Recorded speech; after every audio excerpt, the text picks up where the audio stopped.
بسم اللہ الرحمن الرحیم۔ مولا علی کی ولادت کے متعلق پیشن گوئی۔ یمن میں ایک شخص رہتا تھا جو ہر وقت عبادت اور ریاضت میں مشغول رہتا تھا۔ اس شخص کا نام مشرب بن وہیب تھا۔ وہ شخص یمن کے نام سے مشہور تھا۔ اس کی عمر 109 سال کی تھی۔ وہ اکثر اوقات یہ دعا کرتا تھا کہ اے اللہ، اپنے حرم سے کسی بزرگ کو بھیج تاکہ میں اس کی زیارت سے مصروف ہو سکوں۔ ایک دن اس شخص کی دعا قبول ہوئی۔ جناب ابو طالب تجارت کی غرض سے یمن پہنچے اور اس شخص سے ملاقات ہوئی۔ اس شخص نے جب آپ کو دیکھا تو انتہائی تعظیم سے پیش آیا اور پوچھا کہ آپ کہاں کے رہنے والے ہیں؟ جناب ابو طالب نے کہا کہ میں تہامہ کا رہنے والا ہوں۔ اس نے پوچھا کون سا تہامہ؟ جناب ابو طالب نے جواب دیا کہ مکہ مکرمہ۔ اس شخص نے پوچھا کہ تمہارا تعلق کس قبیلے سے ہے؟ جناب ابو طالب نے جواب دیا میرا تعلق بنی ہاشم بن عبد مناف سے ہے۔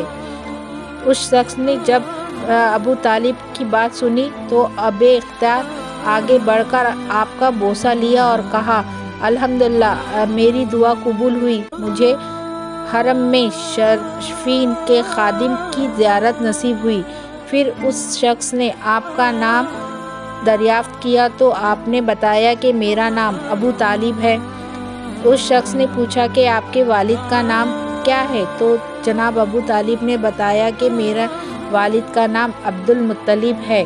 اس شخص نے جب حضرت عبد المطلب کا نام سنا تو بے اختیار اس کے منہ سے نکلا کہ میں نے لائلامی کتابوں میں پڑھا ہے کہ جناب عبد المطلب کے 2 پوتے ہوں گے، جن میں سے ایک نبی ہوگا اور دوسرا ولی اللہ، اور ان کا جو پوتا نبی ہوگا اس کی والد کا نام عبداللہ رضی اللہ تعالیٰ عنہ ہوگا، اور جو ولی ہوگا اس کے والد کا نام ابو طالب ہوگا۔ جب نبی 30 برس کے ہو جائیں گے تو اس وقت اللہ کا یہ ولی پیدا ہوگا۔ اور اے ابو طالب، وہ نبی پیدا ہو چکے ہیں یا نہیں؟ جناب ابو طالب نے کہا کہ میرے بھائی عبداللہ کا بیٹا محمد صلی اللہ علیہ وسلم پیدا ہو گئے ہیں، اور اس وقت تقریباً وہ 19 سال کے ہیں۔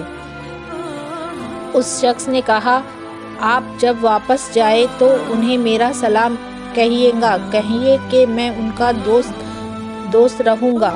پھر جب وہ نبی اور اس دنیا سے پردہ فرما جائیں گے تو پھر آپ کے بیٹے کی ولادت ظاہر ہوں گی۔ جناب ابو طالب نے اس شخص کی بات سن کر فرمایا کہ میں اس حقیقت کو کیسے جان سکتا ہوں؟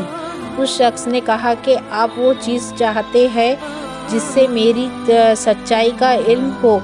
جناب ابو طالب نے اس 100 سوکھے درخت کی جانب اشارہ کیا اور فرمایا کہ مجھے اس درخت سے تازہ انار چاہیے۔ اس شخص نے دعا کی اور ہاتھ اٹھایا اور بارگاہ الہی میں عرض کیا کہ یا اللہ، اے اللہ، میں نے نبی اور ولی کی تعریف کی، اس کے صدقے میں مجھے ایک تازہ انار عطا فرما۔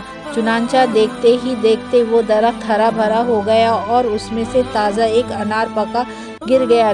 جناب ابو طالب نے وہ انار کھایا اور اس عابد کا شکر ادا کیا اور واپس مکہ مکرمہ روانہ ہوئے۔